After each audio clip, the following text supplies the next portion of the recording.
Salam sepak bola, teman-teman netizen atau warganet yang saya hormati semuanya. Welcome back ke konten terbaru dari Bola Bung Binder. Dan di episode terbaru dari Bincang Bareng Binder, saya mengundang seorang narasumber yang sudah lama saya ikuti akunnya dan juga bahkan menjadi salah satu pengamat yang sering banyak ditanya pendapatnya, siapa lagi kalau bukan Rais Adnan. Welcome, Mas. Terima kasih Bung Binder sudah mengundang saya. Harus dong, walaupun ini saya hutang nih, karena sebelumnya saya mau undang Mas Rais itu 2 minggu lalu, tapi pada saat itu saya kurang sehat, jadi saya tunda dulu. Maka itu ini adalah episode terbaru dari Bincang Bareng Binder yang kita mengundang seorang narasumber dari luar. Sebelumnya istri gue, karena dia kan ini Boboto, kita bahas soal Persib, ya kan, itu udah in-house. Tapi yang dari luar baru sekarang gue panggil lo. Oke. Mas, yang pertama gue ingin nanya, kan gue sudah lama nih ikutin lo, bahkan gue tahu lu pernah siaran di UC juga, pernah siaran di video juga, dan sekarang akan siaran World Cup juga, ya kan, bagus sekali. Nanti kita tungguin juga Mas Rais siaran di TVRI ya. Iya, betul. Oke, yang gue ingin tanyakan, lu kan sekarang aktif ya, lu membahas di Skor ya. Skor itu teman-teman saya follow dan saya sering ikutin. Ya, betul. Memang prediksi Mas Rais banyak yang benar. Ada juga yang salah, ada juga salah, ada yang salah, ya kan. Dan ada jokes-jokes sedikit gak apa-apa lah, biar seru. Jadi lama saya sudah ikutin juga, dan gue suka mereka tuh yang membahas Liga Indonesia kita secara objektif. Ya, kalau memang mau kritik, ya kan, kita kasih yang objektif, bukan kita untuk menyerang orang lain. Betul. Kenapa? Karena kalau kita nih gak bahas tentang liga kita, ya nanti gak banyak yang orang tahu apa yang sedang terjadi di liga kita ya. Walaupun kita tahu kadang-kadang sering ada kontroversinya ya, tapi itu juga yang menambah engagement. Coba lihat kalau ada wasit salah, rame kan, sampai lu pun harus ngobrol di Skor. Kenapa nih wasit salah ya? Walaupun gak semua orang setuju dengan kita. Oke. Yang gue mau tanyakan, Mas, lu udah berapa lama meliput dan juga mengikuti Liga Indonesia? Kalau mengikuti Liga Indonesia itu pastinya dari kecil ya, dari SD sejak 90-an ya, kan kita lahir 80-an ya.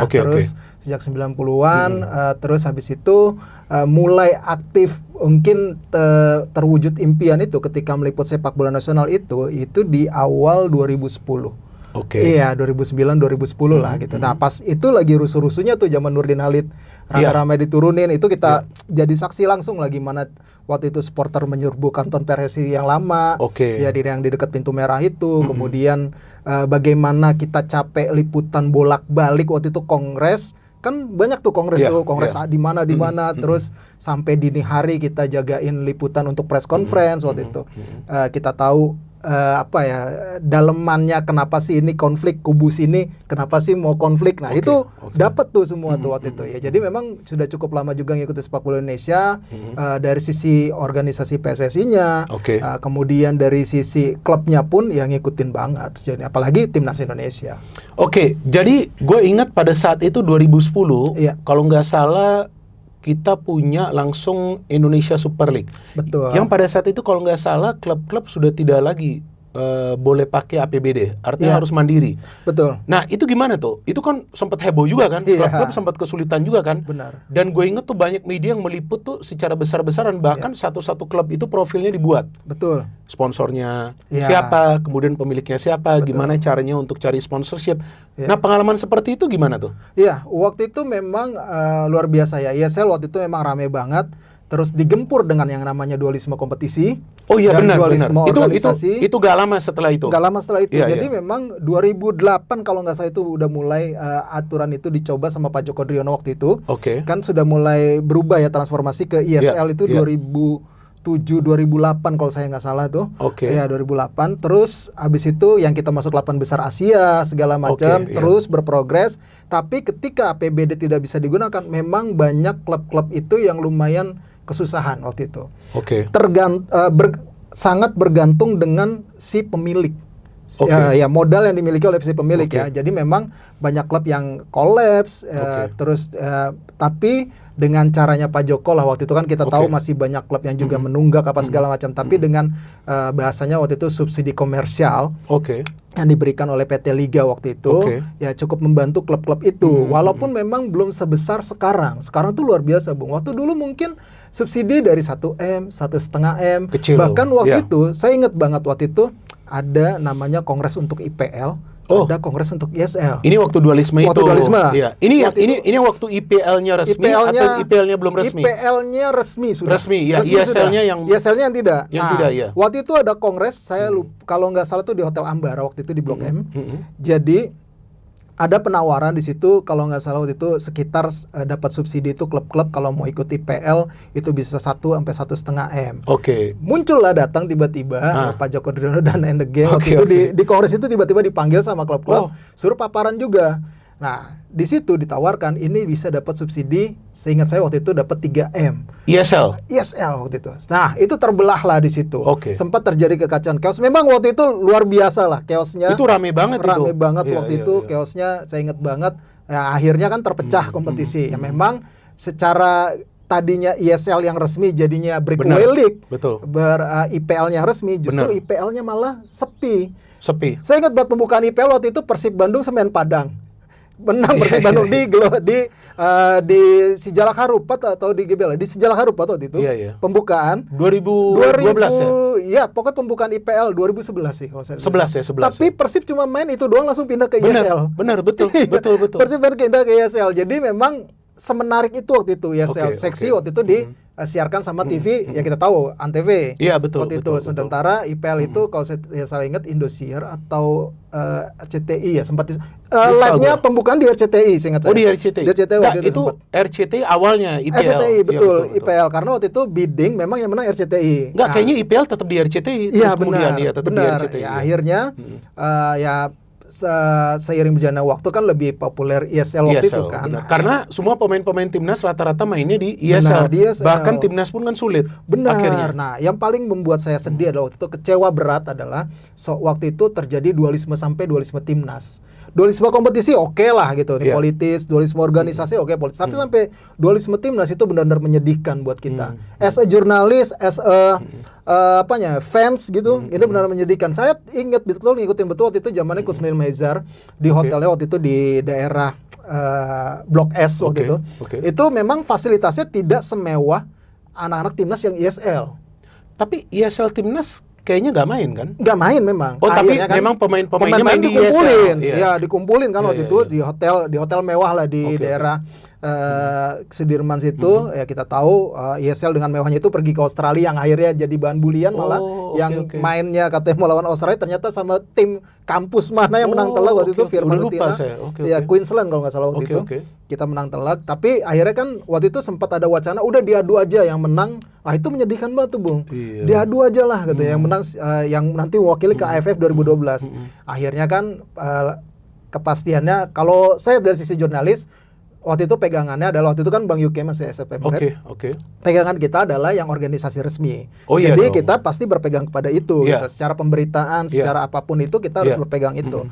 Ya akhirnya saya tuh dampingin tim tuh waktu itu ikutin lah, bukan ikutin perjalanannya bagaimana diskusi dengan Coach Neil Maizar waktu itu sama Coach Fabio Oliveira waktu itu sama Om Risdianto waktu penasihat teknisnya Om Pipi segala macam, berangkatlah tim itu dengan segala keterbatasannya. Saya ingat banget manajernya Habil Marati itu yang jagain banget. Ya, ada konflik intrik antar pemain sempat terjadi sebelum berangkat. Saya tahu banget gimana ceritanya waktu itu secara off the record-nya gitu di balik layar itu, tapi berangkat tim ini. Yang akhirnya waktu itu sempat menimbulkan harapan ketika Andik cetak gol waktu itu jarak jauh ke gawang Singapura. Kalau Bung Giro ingat, kita menang 2-1, diremehkan. Karena kemenangan itu kita punya peluang. Yang akhirnya Andik sempat ngomong ketika di mix zone, saya ingat banget waktu itu di Malaysia. Andik ngomong, "Dik, gol ini buat siapa?" Kita tanya kan waktu itu. Gol ini buat para pembenci timnas, dia sampai ngomong kayak gitu. Saya ingat banget sama Andik. Andik juga pasti ingat soal itu. Jadi memang itu yang di-highlight banget perjuangan. Dan kita tuh ibaratnya walaupun akhirnya gagal ya tim itu ke semifinal, tapi kita bangga dengan para pemain itu gitu. Di setengah nyinyiran mungkin. Tim ini kan bukan tim terbaik lah ngomongnya waktu itu ya kan, timnas IPL ini. Ya akhirnya lambat laun ya kasihan juga pemain itu kan menjadi korban ya. Semua lah menjadi korban ya. Akhirnya setelah Piala AFF itu semuanya ada persatuan waktu itu, ada reunifikasi segala macam ya, akhirnya kembali lagi lah, dan akhirnya kan pelatih saat itu ditunjuk Coach Jackson, dan Coach RD waktu itu. Betul.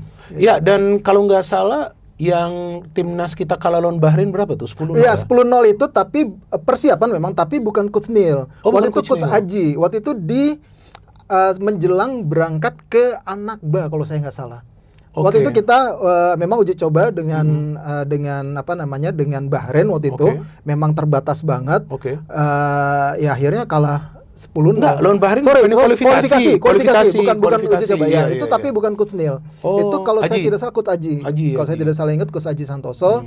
Ya memang dengan keterbatasan yang ada, saya ingat juga itu waktu itu memang terbatas banget lah waktu itu memang ya dengan segala kemampuan pihak-pihak petinggi sana untuk memberangkatin tim, kita harus apresiasi juga ya akhirnya kalau waktu itu kiper kan Samsidar, sempat ada isu soal match fixing segala macam kan, tapi akhirnya kan tidak ada terbukti. Betul. Ya udah, itu tuh tungguin tuh karena kan ada isu itu karena kita di bandara, mereka mendarat tuh kita tungguin tuh, kita kejarnya Samsidar pasti. Ya kan dia kebobolan langsung kartu merah kan segala macam ya itu ya pengalaman yang inilah memang berbekas juga buat saya gitu selama panjang liputan sepak bola nasional. Iya betul, karena kan Mas Rais ini langsung turun ke lapangan, langsung turun ke floor kan. Kalau kita kan hanya membaca berita-berita Anda di Top Score ya pada saat itu, Top Score kan, yang setiap hari terbit kan. Iya benar. Oke, itu kan adalah salah satu pengalaman dari Mas Rais ya, yang ya kita semua juga tentu tidak ingin kembali ke fase itu ya. Tapi sekarang kan kalau kita lihat Liga Indonesia ini sekarang kan sudah bertransformasi ya Mas ya. Setelah kemudian kalau nggak salah kita sempat di-ban juga oleh FIFA kan? Iya, benar. Ya kan? Terus 2015. Setelah itu ada Indonesian Soccer Championship. Betul. Terus kemudian kita masuk ke Liga 1. Dan kita masuk sekarang ke Super League. Oke, kalau sekarang nih Mas, dari eranya Liga 1 aja lah kita ngobrol. Dari eranya Liga 1 ke Super League, ya Super League musim ini, apa Anda melihat perubahan dari 2017, 18, 19, terus pandemi, kita sempat stop kan, 2020 cuma berapa match, terus kita lanjut lagi 2021, ya kalau nggak salah, sampai Super League sekarang, apa yang Anda melihat perbedaan dari fasenya Liga 1, kemudian sampai ke Super League ini? Banyak ya, sudah berkembang lebih pesat sih dibandingkan itu ya. Fase dari Liga 1 kan memang itu adalah fase transisi untuk membangun brand image baru setahu saya. Setelah dari kita di ban sama FIFA, ISC, kemudian ada Liga 1. Waktu itu langsung Bayangkara FC, kita ingat 2017 jadi juara. Setelah itu sekarang ada brand image baru lagi yang ingin coba dihadirkan sama Pak Erick Thohir dengan Super League-nya, dengan Championship-nya gitu. Yang agak lebih menjual dan memang secara secara komersialisasi memang lebih meningkat dibandingkan sebelumnya. Sekarang ini? Iya. Bahkan yang saya dengar kalau nggak salah waktu itu kan kita tahu dari mulai dapat kontribusi komersial, sekarang ngomongnya bukan subsidi komersial. Klub itu dari 1M, 1,5M, kemudian 3M, 5M untuk Liga 1 ya, level atas. Sekarang yang saya dengar kemungkinan minimal bisa dapat sampai 17M. Satu klub. Besar banget. Tapi kalau ngelihat sekarang, kalau ngelihat harga pemain kecil. Kecil, betul. Tapi secara industri berarti kan sudah tumbuh kita. Betul. Hanya tinggal pengelolaannya ini memang masih banyak lah, belum sempurna memang. Tapi perkembangannya itu ada, progresnya itu ada, terutama soal licensing. Aspek licensing itu kan AFC kalau nggak salah hari ini ada pengumuman. Saya yakin dari PT Liga mengumumkan ini semua klub yang ada di Super League ini lolos lagi untuk kompetisi antar klub AFC. Tapi lolos maksudnya dari untuk minimal verifikasi. AFC licensing club profesional. Jadi memang kan ini setiap tahun nantinya untuk sebagai acuan untuk kita bisa berkompetisi di kompetisi antar klub Asia.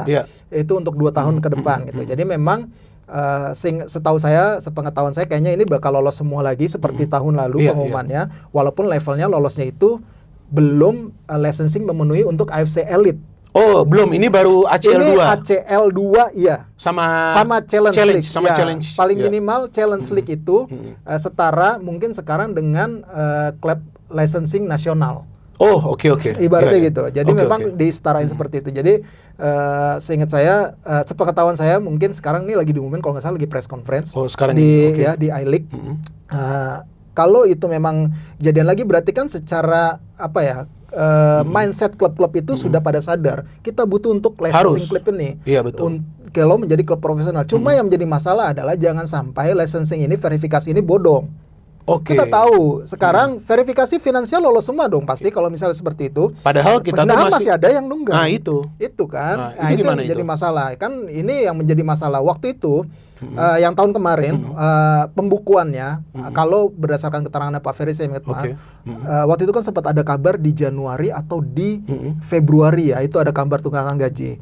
Tapi ketika pembukuannya verifikasi itu diperiksa pada Desember nggak ada masalah. Berarti kan masalahnya setelah Desember. Nah itu kan hal lain lagi. Ya itu beda lagi. Iya, di luar dari verifikasi. Nah sekarang ada klub yang nunggak, PSBS Biak ini sudah jadi ini kan, sudah jadi memang sudah terbuka 4 bulan nggak digaji. Apakah ini bisa lolos juga hitung-hitungannya nanti? Biasanya tuh akhir tahun bukunya Desember. Oh Desember, biasa akhir tahun bukunya dihitung diverifikasi sampai Desember. Nah saya nggak tahu nih yang untuk tahun ini apakah PSBS Biak lolos atau tidak soal itu. Ya ini kita tunggu gitu. Gimana hasil verifikasi itu? Mudah-mudahan sih. Kita berharap terlepas apapun itu klub-klub mulai sadar harus bisa realistis dalam budgeting mereka. Jangan sampai target gua pengen juara, semua pasti pengen juara. Semua maunya juara. Semua maunya juara. Tapi kalau untuk realistisnya dengan kemampuan finansial mereka juga harus berhitung gitu. Iya betul, dan gue sekarang ada berbicara dengan beberapa orang dari beberapa klub, gak semua, dari beberapa klub. Memang mereka tuh sekarang sudah ketat banget budgetnya, ya. Bahkan ada beberapa klub yang mulai bersaing di papan atas itu pun taruh batasan untuk gaji, Mas. Iya, benar. Walaupun belum ada aturan ya. Ada. Waktu itu ada nggak sih salary cap itu? Belanja tapi belum itu ada. nggak lebih dari, saya lupa, 50 M kalau nggak salah, nggak boleh lebih untuk belanja pemain. Gaji? Ya itu. Maksudnya nggak boleh lebih dari 50 atau 30 M gitu. 30 M ya? Iya, ditaruh batasannya. Iya, batasannya ada segitu. Karena kan kalau nggak kayak gitu, ada yang gaji 5 M setahun, ada yang gaji kita kan nggak tahu. Dan kadang-kadang problemnya begini, Mas. Belanja nih jor-joran, tahu-tahu nggak tercapai target. Betul. Nah, itu yang nanti bisa menyulitkan mereka di musim selanjutnya. Benar. Iya kan, karena udah jor-joran duluan, target gak nyampe, mungkin gak bisa perpanjang. Iya. Gaji pemain mungkin sponsor pun mulai berkurang, itu semua kan efek.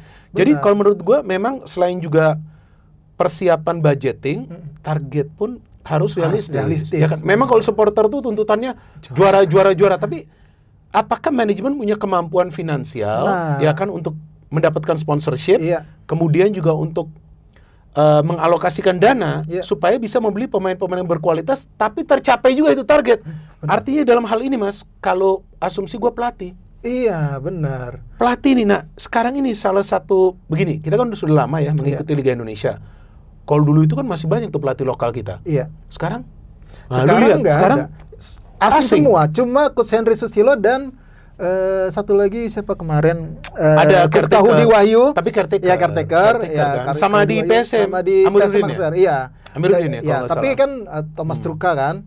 Truka kan terus sudah lewat. Udah lepas. Juga. Sekarang kan Ahmad Amiruddin. Iya, betul. Diterusin ini kan. Caretaker. Iya, nanggung. Tapi sejauh ini memang semua masih percaya dengan pelatih asing. Iya, bahkan beberapa klub yang sebelumnya promosi langsung diganti. Benar. Iya kan? Benar. Nah, ya, itu kayak coach WCP kan langsung dari Persija. Tapi sekarang WCP naik lagi. Kita tunggu nih nanti seperti apa. Dan ada juga Ansyari Lubis di PSS Sleman. Betul. Cuman bukankah, ini kalau gue berpikir secara logis, bukannya pelatih asing lebih mahal gajinya? Harusnya, tapi yang denger waktu itu pernah sempat ada yang lebih murah. Pelatih asing? Iya, pelatih asing. Sempat gue gak bisa sebut nama ya. Oke, tapi gak perlu. Dia melatih klub besar. Dan sukses? Enggak juga. Oke. Enggak juga. Dia melatih klub besar. Tapi lebih cost efficient lah. Iya, ibaratnya nggak semahal yang kita pikirkan. Oke. Nggak semahal yang kita pikirkan, tapi ternyata segitu gajinya gitu. Saya juga kaget pas itu yang makanya itu menjadi pilihan klub. Iya, bisa jadi. Bahkan pemain asing pun mungkin harganya ada ketika ada pemain baru yang datang ke sini, mungkin harganya bisa sama seperti pemain lokal kita yang mungkin lebih di bawah, yang timnasnya harga udah pasti tinggi-tinggi. Walaupun anggap aja ini begini, timnas U20. Iya. Itu udah tinggi juga. Wah, udah tinggi. Kalau untuk ukuran pemain muda itu menurut saya udah gak masuk akal menurut saya. Karena memang prospeknya panjang. Gitu. Ya, betul, itu kan hak pemain ya. Apapun itu hak pemain. Betul, tapi menurut saya ketinggian, overrated ya kalau kita bahasanya ibaratnya gitu. Jadi memang harga-harga ini yang akhirnya mungkin dengan banyaknya pemain asing yang datang ke sini, kualitasnya mungkin di atas pemain itu dan harganya lebih murah ya. Makanya itu yang mungkin sekarang dipilih sama klub. Iya, maka itu sekarang kan yang bisa masuk DSP 9, yang main 7. Yang main 7, betul. Ini sih kalau menurut gua kebanyakan, Mas. Kebanyakan, harus diakui. Itu udah paling benar itu kemarin tuh 5. 5 tuh udah 5 main terus DSP 7 ya kalau nggak salah. Iya kan? Betul, ibaratnya 5 atau mungkin pemain asingnya cuma 5, Bung. Waktu itu kan kita cuma 5. Iya, kita cuma 5 dulu. 2 Asia, 3 bebas. Iya, dari 3 mana bebas. aja. Itu kan bisa memberikan kesempatan bagi para pemain lokal kita. Tapi gue lihat di Super League musim ini banyak loh pemain lokal kita bagus-bagus loh. Bagus-bagus, cuma nggak dapat kesempatan mau gimana? Iya, tapi ada beberapa yang bisa tembus seperti Donitri. Ya, betul, Donitri. Donitri ngeri banget loh itu. Hanan sekarang lagi bagus-bagusnya. Betul. Kakang mulai masuk lagi. Benar. Ya kan Adam Alis tuh. Iya. Udah mulai cetak gol lagi di tengah. Benar. Banyak pemain berkualitas. Benar. Artinya kalau dikasih kesempatan bisa juga dong mereka perform. Bisa memang, cuman nanti tinggal tergantung dari latihannya aja. Banyak banget pemain-pemain lokal kita yang ibaratnya sekarang sudah mulai sadar ya. Oke, gua nggak bisa hanya terpaku dengan regulasi untuk bisa bermain. Contoh pemain U23 ya. Pemain U23 itu ya kita tahu di Borneo banyak pemain-pemain bagus. Komang Teguh, kemudian Alvarez Buffon. Benar. Ya, itu kan pemain-pemain yang berkembang gitu loh. Betul. Saya ngikutin banget Komang Teguh, Eji kayak gimana gitu kecilnya. Tapi memang mereka berkembang dengan pesat, mampu menunjukkan ya akhirnya dapat kepercayaan. Nah itu yang mental-mental seperti itu harus tanamkan ke pemain lokal kita sebelum dia masang harga tinggi. Ya Fajar juga, iya Fajar juga oke bagus gitu, juga bagus dia, juga. Dan sebelumnya di Persija Rio Fahmi, iya bagus makanya, juga. Bagus ya, juga. Artinya kan mereka juga harus fight untuk tempat mereka. Benar. Kan. Di tengah sekarang begitu banyak pemain asing. Ya. Tapi yang gue dengar nih, gak tahu nih bener atau enggak. Lu kan jurnalis kan, lu pasti dapat info yang lebih kredibel. Kemungkinan akan ada perubahan lagi nih slot pemain asing. Bener gak sih? Kemungkinan. Gue gak mau ngomong dulu nih berapa jumlahnya nanti. Betul. juga. Cuman kemungkinan akan ada perubahan lagi. Kabarnya mau ada perubahan, bisa jadi entah ditambah atau dikurangi malah. Oke, jadi nanti akan ada rapat. Iya, akan ada dengan klub nanti. Yang RUPS itu ya biasa. Iya, benar. Biasanya kan sebelum awal musim kan ada RUPS dulu, pergantian nanti pemegang saham kan yang ada degradasi dan promosi. Ya di situ juga akan dibahas nanti soal regulasi segala macam. Nanti mekanisme maupun sistem kompetisi kita akan seperti apa. Yang jelas, kalau melihat yang sekarang, saya rasa kalau ditambah harusnya udah nggak mungkin. Kebanyakan. Kalau ngomongnya alasannya untuk berbicara ke Asia, harusnya ini balik lagi ke verifikasi pemain asingnya yang ditatangkan. Minimal stratanya kalau pengen bersaing di Asia itu udah harus level B di Eropa. Jadi jangan strata lagi, 2 minimal. Jangan sampai di level yang justru di bawah itu. Kalau mau ngomongnya bersaing dengan negara-negara kuat Asia lainnya, kita pengen meningkatkan koefisien gitu stratanya. Tapi kan kalau yang sekarang kan rata-rata kan memang Brazilnya mungkin seri B. Iya, seri C juga ada. Seri C gitu. Seri A-nya nggak terlalu banyak gitu. Ya mungkin Eropanya pun Eropa yang Eropa Timur, Eropa yang di kelas 2 atau kelas 3 gitu yang kompetisinya. Jadi memang ya itu yang harus diverifikasi untuk strata ininya, standarisasi pemain asing. Khususnya untuk klub-klub yang akan main di Asia. Tapi kan balik lagi ke ininya, Bu. Balik lagi ke budget. Iya, ke budgetnya. Itu kan nggak murah. Ya, kalau sekarang dari segi sponsorship nih, Mas. Di tempat skor ada nggak sih bikin semacam mungkin riset, ini klub mana sih yang sebenarnya sih yang paling diminati sponsor gitu? Kan mungkin kan dari media nih ada kan nih hitung-hitungannya, oh ternyata klub ini nih yang paling banyak sponsor. Kita gak ngomong value. Ya value enggak. Artinya ini klub ini paling banyak sponsor atau klub ini yang interaksinya tuh paling besar di sosial media. Biasa kan ada tuh dari media bikin kan. Nah, kalau dari skor ada bikin nggak? Kalau dari skor memang sejauh ini belum secara mendalam belum, tapi secara gambaran garis besar kita sebagai jurnalis Mas Rai sebagai jurnalis. Apa yang bisa Anda baca? Kalau sekarang harus diakui klub yang paling mungkin paling banyak diminati dan harganya lumayan Persib Bandung. Number one. Dan saya pernah ngobrol juga kenapa sponsor itu seneng mensponsori Persib Bandung karena memang produknya dia laku ketika berhubungan dengan Persib. Maksudnya brand namanya. Sebuah brand laku. Misal ada sebuah produk mensponsori Persib nih. Bobotoh tahu nih ini sponsori Persib. Bobotoh rela untuk beli produk itu. Iya, gue juga misalnya untuk produk ban misalnya, gue pakainya ban yang memang sponsorin Persib. Masa sampai laku sampai seperti itu lakunya gitu. Karena memang seloyalitas itu setahu saya untuk Bobotoh untuk spend produk-produk Persib. Makanya kan sponsor seneng tuh kalau sponsorin Persib tuh. Betul. Banyak makanya kan dia dan harganya juga lumayan lah, nggak murah juga untuk tempel ada di ininya Persib gitu. Mungkin. Ya, satu lagi ya memang Persija, cuma Persija agak sekarang tuh masih yang saya tahu juga masih ingin nyari tambahan lagi dan masih butuh lagi lebih banyak sponsor lah gitu Persija. Jadi memang dua klub ini memang jadi gula-gula. Yang satu lagi yang agak lumayan oke secara industri Persebaya benar. Persebaya juga gue lihat Persebaya bagus. Itu Persebaya memang oke secara bisnis, manajemennya, terus merchandise-nya itu sangat luar biasa, perkembangannya pesat di bawah Pak Azrul ya. Itu pesat banget. Iya benar, karena gue sering siaran pertandingan Persebaya itu kalau gue ngeliat di tribun Mas, pada pakai jersey Persebaya loh. Benar. Dari musim mana, iya kan? Benar. Dan gue tanya temen gue, nih iseng nih gue nanya, ini beneran nih ya, ini gak bohong. Dia bonek juga, Mas nih asli ya nih? Asli Mas, dia bilang. Asli yang mereka pakai ini gak ada yang KW-KW, dia bilang. Ini ya mungkin mereka beli musim sebelumnya atau udah musim sebelumnya. Sampai waktu di ini Perserikatan ada yang masih simpan bang, yang asli itu sampai mereka pakai ke stadion. Jadi memang hijau. Sama seperti Persib, sama seperti Persija. Artinya dari segi industri kita sudah berkembang cukup baik dong. Berkembang memang. Waktu itu saya sempat ngobrol-ngobrol ya. Ada 5 klub yang mau dijadikan pilot project lah, ibaratnya untuk bisa mendongkrak klub-klub lainnya. Untuk dari segi industri. Apa aja gitu. nih? Klub mana saja nih? Ya memang nggak terlepas dari klub-klub itu ya. Klub besar itu yang punya basis massa supporter besar ya. Persib, Persija, Persebaya. Saya lupa 2 lagi. Kayaknya waktu itu Arema juga masuk sebelum tragedi Kanjuruhan itu. Itu udah lama lah proyek itu gitu. Tapi ini pengen dijadikan sebagai pilot project klub-klub ini yang bisa menggrow up klub lainnya nanti ikut terangkat secara industri. Jadi semacam contoh lah. Sebagai role model lah gitu. Betul, role model. Jadi memang ya kalau sekarang terlihat memang yang punya basis massa besar yaitu klub yang benar-benar secara industri lumayan cukup kuat, walaupun yang saya dengar juga Persib ibaratnya si pemilik modalnya belum balik modal katanya, belum ketutup gitu ya. Terwai lah. Iya, tapi secara industrinya sudah terbangun. Mereka punya visi yang besar untuk jadi klub besar di Asia Tenggara ataupun Asia, sudah punya modalnya gitu. Sekarang ini Persib. Iya, Persib dan Persija. Oke, kita kan sudah membahas tentang klub, kita membahas juga tentang liga ya. Nah, ini yang perlu kita bahas nih Mas. Iya. Kalau gak kita bahas gak makan kita. Betul. Ya kan, ini karena sumber beras ini. Iya. Ya, Liga Indonesia musim ini, karena kan di mana-mana sekarang bahasnya kan Liga Indonesia kan. Oke, ini yang gue ingin tanya. Kalau bagi gue Mas, musim ini musim yang sangat berbeda. Betul. Gue sudah lama ya mengikuti ya. Karena gue ingat dulu kan kita pakai sistem wilayah, nanti 8 besar lah, begini ya kan ketemu, terus kita pakai single format, ada juga championship series ya.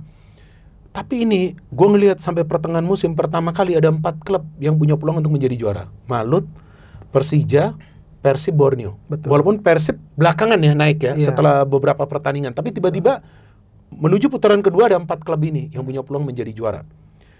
Terus sekarang ada 3, ya kan, Persija, Persib, Borneo. Terus setelah Persija kalah sekarang 2. Iya. Borneo, Persib.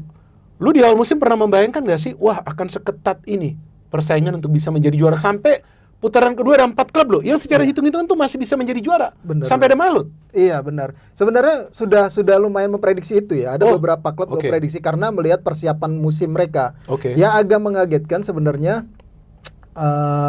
konsistensi dari Borneo. Waktu di awal musim Bayangkara yang jor-joran tuh sempat saya pikir memang ada di papan atas lah. Sama gue juga. Tapi kan akhirnya kan karena performa mereka yang buruk, sempat akhirnya putaran kedua rombak habis, membaik lagi kan akhirnya. Ya, agak telat lah mereka. Tapi tidak setelat waktu mereka degradasi untungnya. Oh iya, yang sebelumnya. Iya, Itu terlambat mereka datangin pemain-pemain. Betul, yang sampai Raja Nenggolan itu kan nggak nolong juga. Terus sekarang seketat ini, perkiraan saya memang Persib, Persija, Borneo, Bayangkara waktu itu. Bahkan keempat. Malut, satu lagi Malut. 5 jadinya memang.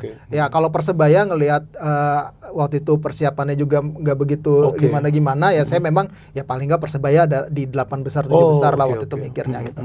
Tapi sekarang kalau melihat yang persaingan sekarang saya nggak kaget memang.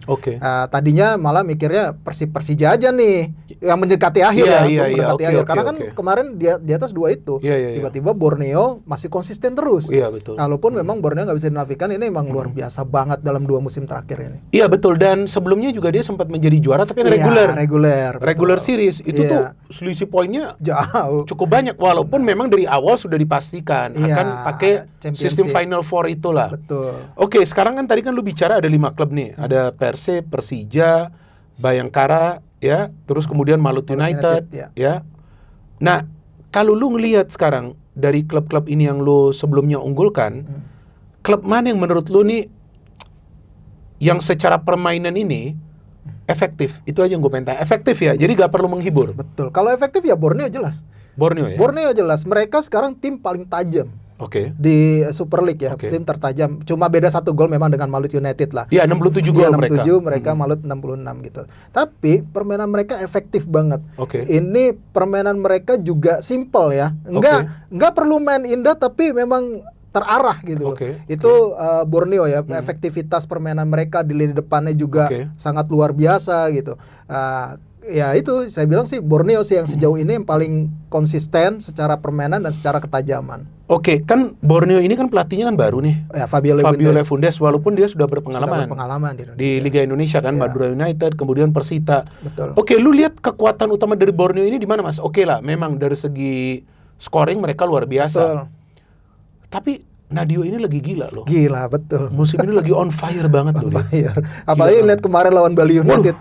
Gila itu penyelamatannya luar biasa. 8 gue hitung. Dan yang bahaya-bahaya semua penyelamatannya loh. Iya. Yang paling kaget itu yang sundulan siapa itu yang ditepis sama dia di pojok. Iya. Itu kirain itu udah gol loh. Iya. Tapi Borneo ini kan cukup lama ya membangun tim ini ya. Bahkan gonta-ganti pelatih ya. Sampai sekarang mereka dapat Fabio Lefundes. Tapi satu plus point dari Borneo ini yang gue ngelihat, pemain-pemain muda yang dia bisa orbitkan ini. Pertama adalah pemain-pemain muda akademi. Kemudian scouting pemain asing mereka juga sangat luar biasa. Itu harus diakui, dalam beberapa musim terakhir mereka bisa mendatangkan pemain asing yang sebelumnya tidak diketahui, tidak masuk radar, tapi ternyata permainannya dan itu sangat menguntungkan bagi Borneo dalam proses transfer pemain. Karena kan sudah sering banget nih sekarang Borneo nih jualan pemain. Sering. Iya, dengan sistem transfer itu mereka lumayan untung tuh dari situ. Jadi memang Borneo harus diakui adalah tim yang paling cerdas sejauh ini dalam hal perekrutan pemain, baik dari sisi akademi ketika mereka promosi, kemudian dari sisi perekrutan pemain asing yang benar-benar efektif dan efisien lah menurut saya gitu. Iya betul. Budget. Dan mereka sempat juga menjual Pato tuh tempo hari. Iya betul. Lumayan juga tuh mereka dapat. Lumayan jual ke China terus balik lagi ya. Biasa aja. Iya balik lagi terus gak perform dia. Akhirnya dilepas lagi. Betul. Selain Borneo kan sekarang kita tahu ada sebelumnya Persija dan Persib ya. Kalau Persija juga kita tahu kan pelatihnya baru.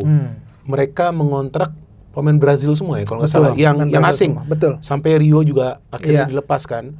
Jadi sekarang semua Brazil, pelatihnya Brazil semua. Yang menurut gua nggak salah. Karena itu kan kalau kita berpikir, wah ini logis juga, Brazil semua, bahasanya udah ngerti, ini konsep akan bisa berjalan nih.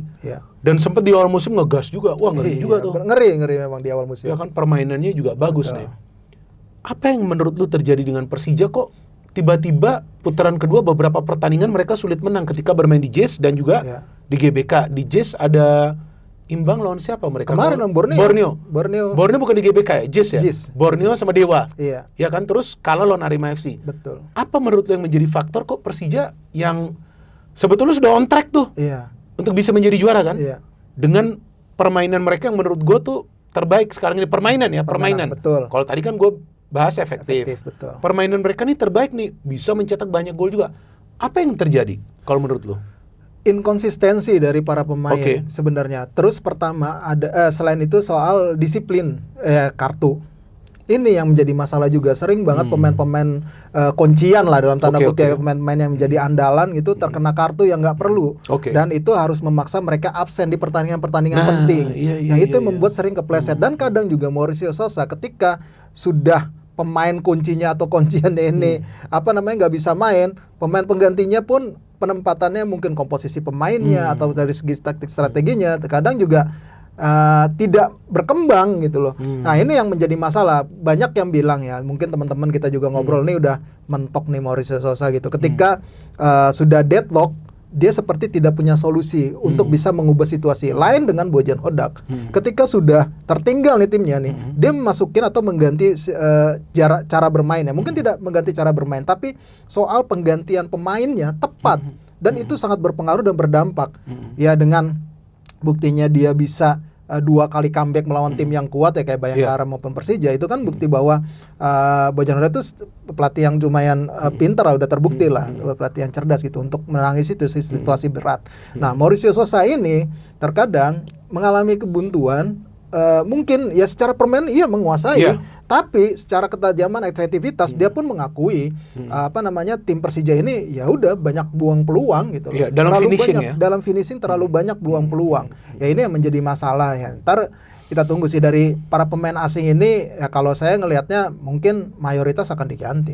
Yang ini yang Brazil nih mayoritas ya. Kalau kayaknya Aladin Ajrai itu mestinya harusnya bisa dipertahankan. Tapi udah perpanjang dia. Udah perpanjang. Udah dengan klubnya di India. Jadi sebelum dipinjamkan, dia udah perpanjang. Northeast dia kalau nggak salah. Iya, benar. Northeast United. Dia udah sign. Benar. Kalau nggak salah yang Noah itu yang kemungkinan akan di Dewa itu Noah.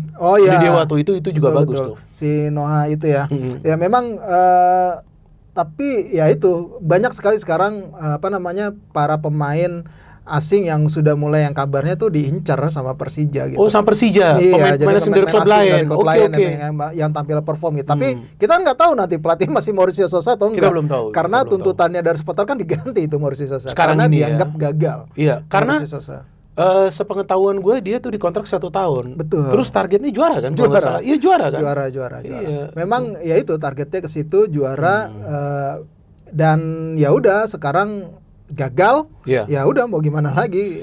Oke, Fabio tadi kita udah bahas, Bojan Hodak sempat bahas sedikit, kemudian Mauricio Souza. Bagaimana dengan Persib Bandung nih, Mas? Iya, Persib Bandung harus diakui ya. Secara waktu di awal musim saya kaget di Coach Bojan itu merombak semua pemain asingnya.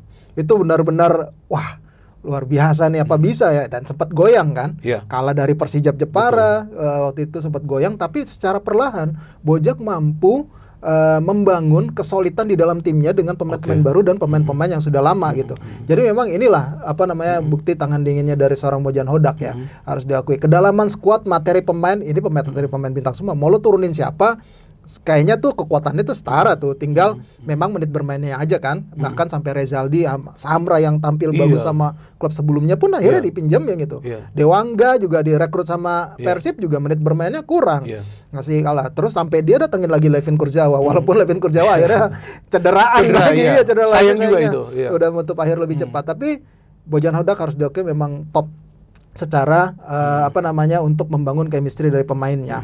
Ya akhirnya secara permainan memang mungkin tidak indah tapi efektif juga, walaupun memang tidak seefektif Borneo. Tapi secara bertahan lebih rapi. Lebih rapi nih Persib lo, iya.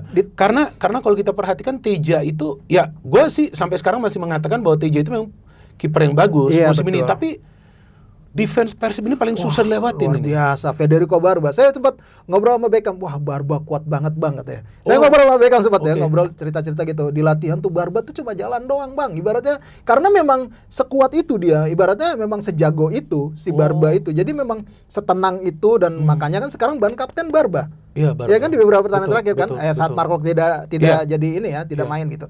Jadi memang Barba ini benar-benar sosok sentral di lini belakang Persib yang memang luar biasa ya. Mau diduetin dengan Patricio Matricardi, mau diduetin dengan Luis Cesar, itu luar biasa banget. Federico Barba ini memang kelihatan lah kualitas pemain asing dari bekas di Serie A ataupun Serie B gitu. Iya, betul. Oke, Barba ini memang banyak juga boboto yang sepakat ini pemain yang sangat penting, bahkan dia sering mulai build up dari pertahanan.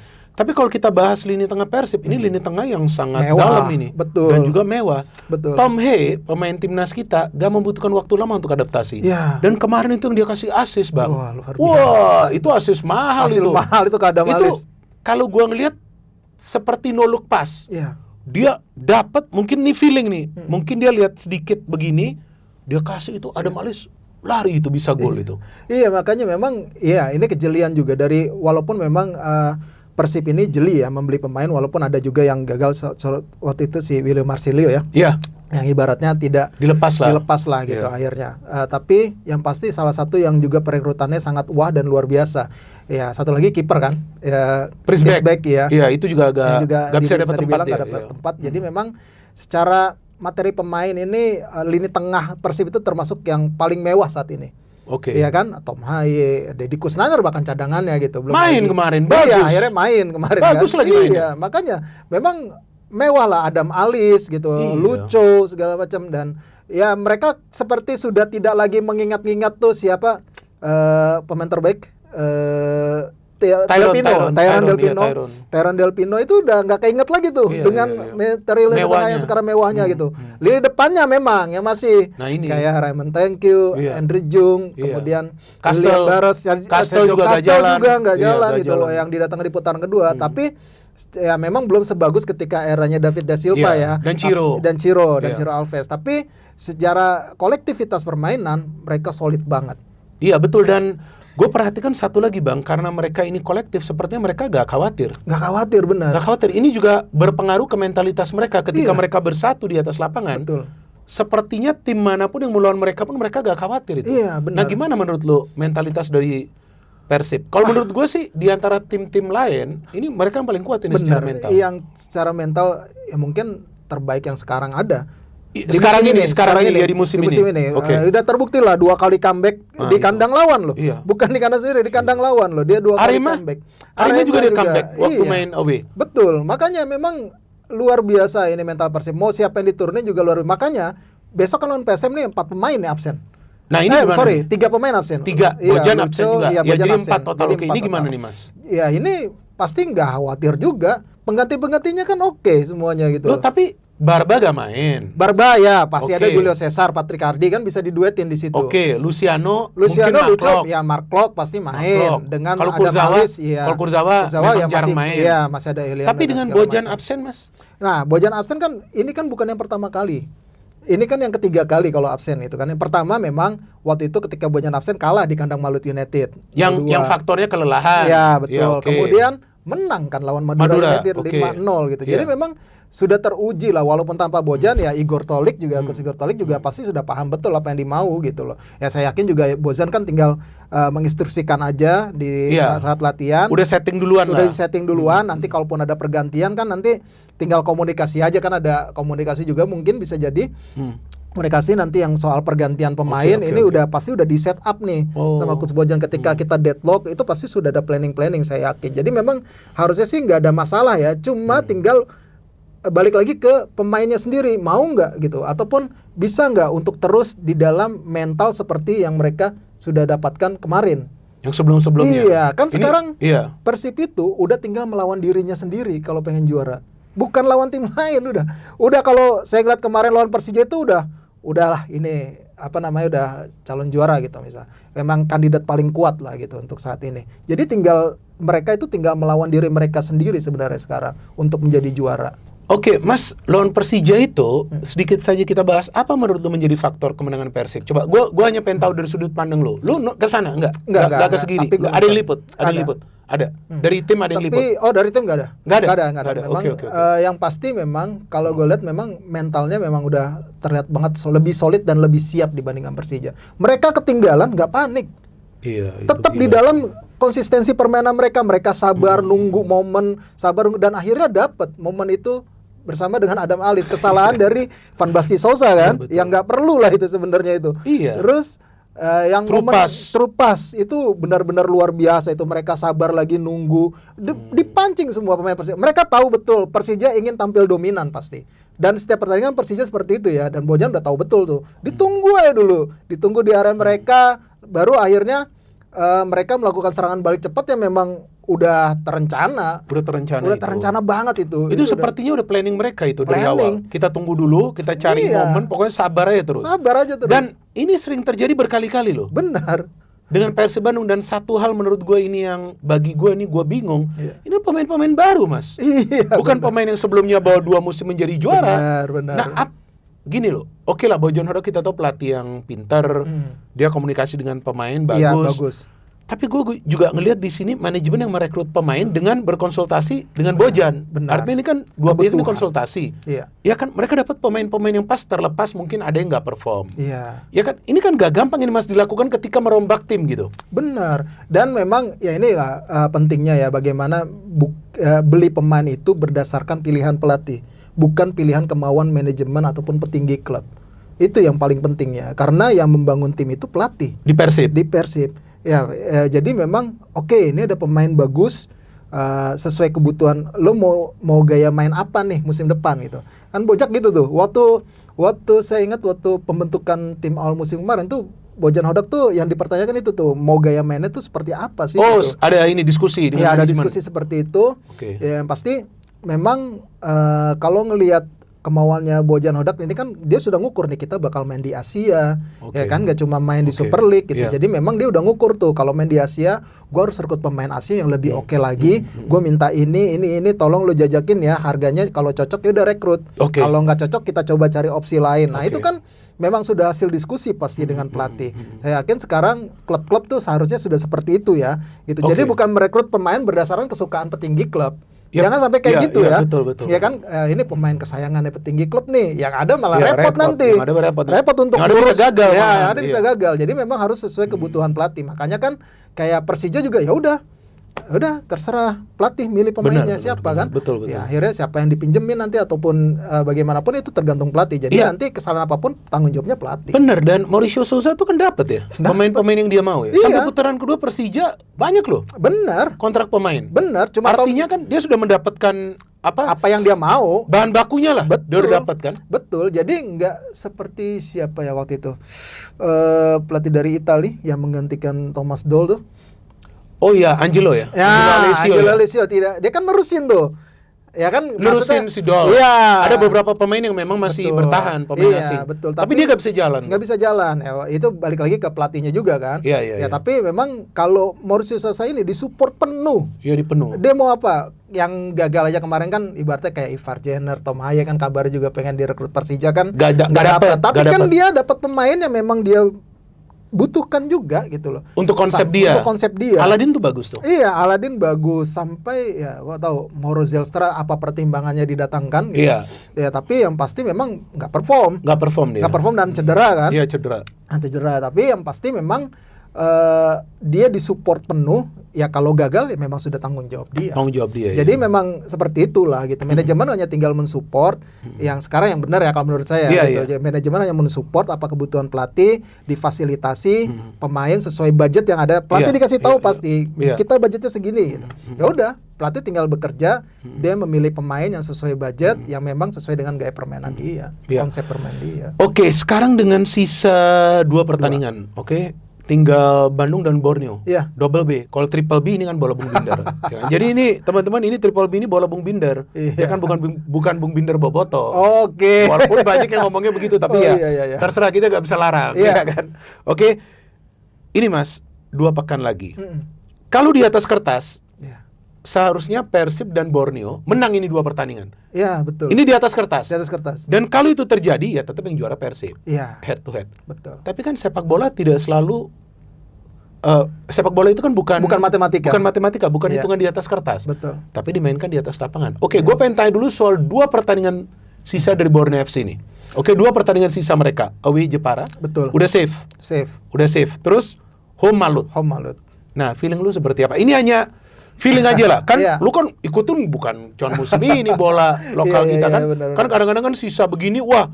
Kayak 2017 juga sampai terakhir ya? Terakhir, betul lah. Nah, waktu itu Bali United dengan Bayangkara ya. Ada PSM juga ya? Kalau nggak salah. Enggak, 2. Oh, 2 ya? 2. Nah, oke. Nah, ini gimana nih menurut lo? Yang ini kayaknya memang Borneo dulu ya. Kalau Borneo ini kalau saya kan tadi kan dari Mas Rais kan ngomong bahwa Borneo ini tim yang paling efektif dan paling banyak mencetak gol. Betul. Mereka kan tim yang paling produktif ya. Dan sumber gol mereka itu kan gak cuma 1 pemain. Benar. Ada banyak yang bisa cetak gol. Walaupun Mariano Peralta yang paling walaupun Peralta yang paling produktif, tapi ada Juan Villa ya. Betul. Bahkan kita tahu pemain seperti yang Kayu Nunes ini bisa berperan juga. Betul. Dan ada dia siapa lagi ya? Obieta. Kebetulan Obieta kemarin nggak on form kan lawan Bali. Oke, ini 2 pertandingan tersisa Borneo nih, feeling lo? Kalau Borneo saya yakin bisa dapat menang ya lawan Persijap dan Maluku United. Pertama lawan Persijap, sekarang Persijap posisinya adalah sudah aman. Mereka tidak akan sengotot. Mereka pasti mau menang di kandang sendiri. Karena di kandang pasti. sendiri. Iya, di dan kandang itu sendiri. Terakhir mereka main di kandang. Karena penutup mereka. Cuma kan mereka sudah aman nih.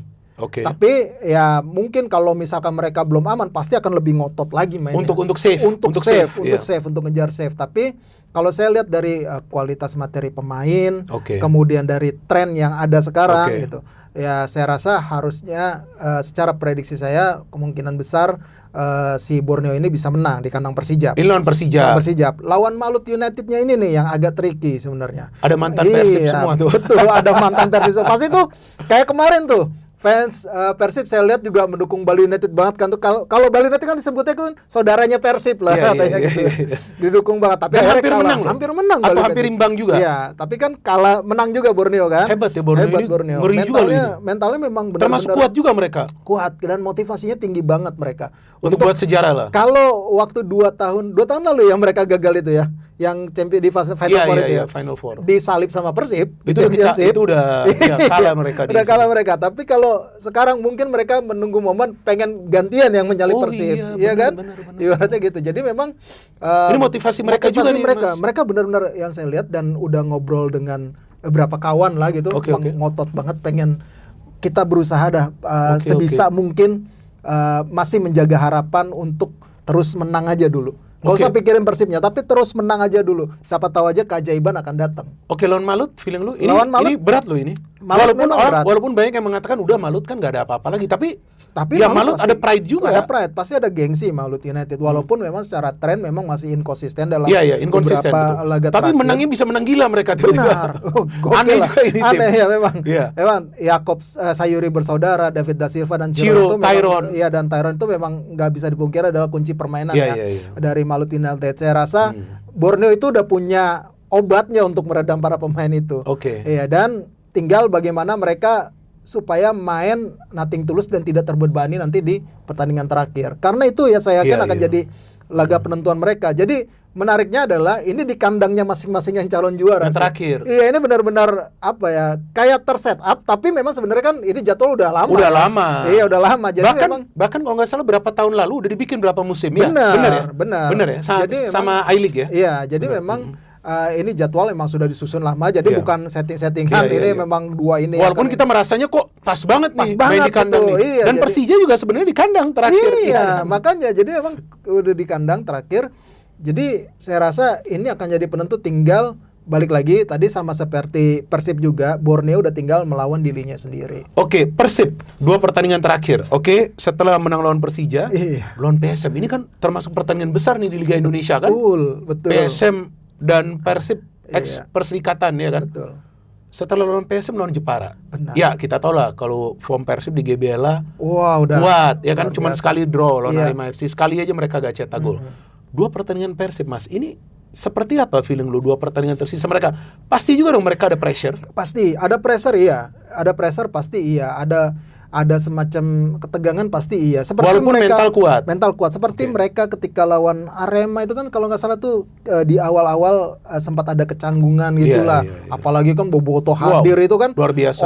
Sih motivasi tinggi, tapi ada deg-degannya pasti ada sebagai pemain pasti kan ketika turun lapangan itu pasti. Itu solusin peluang lu mereka. Iya, makanya itulah kalau misalkan lawannya ini tampil habis-habisan juga, PSM terutama ya, mereka kan juga biar bagaimanapun ingin menjaga pride lah. Gitu. Terakhir juga mereka di kandang kayaknya. Udah aman gitu, tapi PSM main di kandang ya tentunya ingin menjadi obat pelipur lara supporter mereka ya kan, dengan keterpurukan musim ini dengan segala dramanya. Saya yakin mereka pasti mengincar kemenangan. Jadi Persib harus hati-hati. Plus juga mereka kan tanpa 3 pemain kan, udah pasti kan. Betul. Tapi walaupun secara kedalaman skuadnya mumpuni, tetap aja Persib ya masih diunggulkan di laga ini. Menang tipisnya masih dapat gitu. Dan tinggal terakhir ujiannya adalah 90 menit lawan Persijap, bos. Kalau Persijapnya benar-benar ngotot ya, pengen bertarung itu habis-habisan, agak bisa membuat worry juga pasti bagi Persib. Kalau misalnya mereka tidak bisa mencetak gol di babak pertama, hati-hati. Itu bisa problem. Ketika lawan Persijap bisa problem juga. Kadang-kadang frustrasi kan. Iya betul. Karena banyak tim itu ketika lawan tim-tim yang low block tuh susah buka low blocknya, iya kan? Iya. Waktu lawan Arema FC bukan low block lagi, super low block itu mainnya. Semua pemain di belakang itu. Benar. Iya kan? Oke, ini kan kita bicara. Jadi begini, Persib menang lawan PSM, terus menang lawan Persijap. Borneo menang, menang. Juara Persib juga. Nah, feeling lu yang juara siapa nih? Gak apa-apa, ini kan feeling lu. Iya benar. Kalau feeling, ya pasti Persib lah. Kalau melihat secara hitung-hitungan di atas kertas ataupun feeling, kayaknya Persib juara dan hat-trick. Ya dan lu bukan orang pertama yang ngomong gitu. Banyak semua yang gue ketemu ngomong udah bang, apalagi nih? Iya. Ini Persib. Udah nggak diraguin lah. Apalagi mental mereka tuh udah sangat luar biasa harus gue akuin gitu. Jadi memang ketika mereka menang comeback lawan Bayangkara, ketika mereka menang comeback lawan Persija, udah nggak diraguin lagi. Ya udah. Ya udah berharap keajaiban, benar kata teman-teman di Borneo ketika saya ngobrol dengan teman-teman di Borneo, kita masih berharap keajaiban aja udah tinggal. Tapi kita tunggu nanti ini tim mana yang menjadi juara. Kalau Persib jadi juara nih sejarah loh. Sejarah hat-trick pertama kali. Hat-trick terus kalau Borneo menjadi juara, sejarah juga. Sejarah pertama kali tim asal Kalimantan Timur. Iya, oke.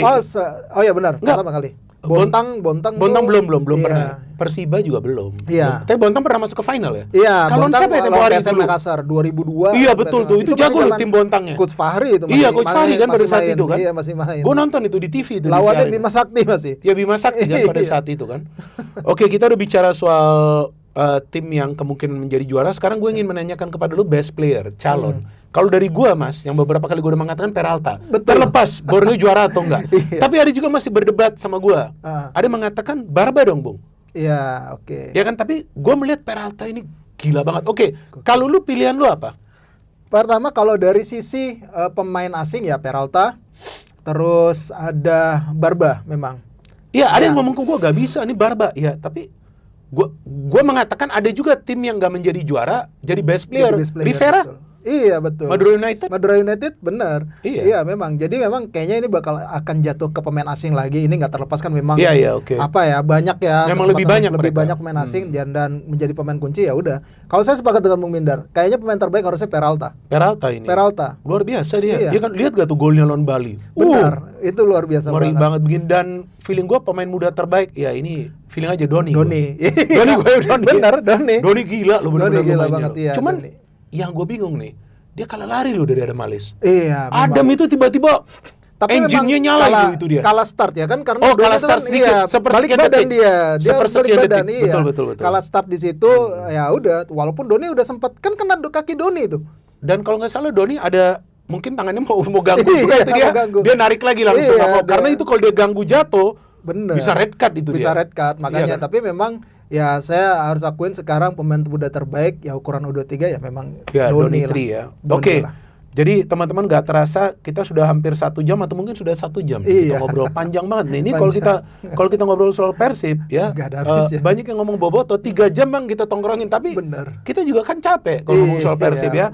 Oke, terima kasih Mas Rais sudah datang. Tapi biasa setiap narasumber yang saya undang saya akan meminta menyampaikan pesan.